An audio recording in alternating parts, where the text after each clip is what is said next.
সময় পুকুরের পানি অত্যন্ত পরিষ্কার হয়ে থাকে।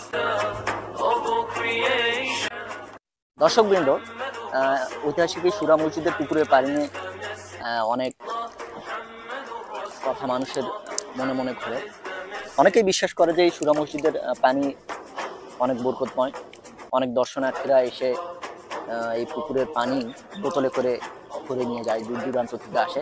প্রতিদিন অন্তত শত শত দর্শক এই সুরা মসজিদ পরিদর্শনে আসে। বিভিন্ন জনের বিভিন্ন মানত নিয়ে আসে, বিভিন্ন জনের মনের আশা পূর্ণ হবে বলে এই আশা নিয়ে বিভিন্ন এলাকা থেকে আসে। পার্শ্ববর্তী জয়পুরহাট, বগুড়া, গাইবান্ধা।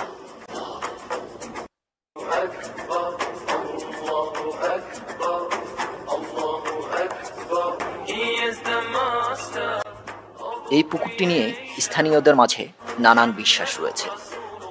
অনেকে মনে করে এই পুকুরটি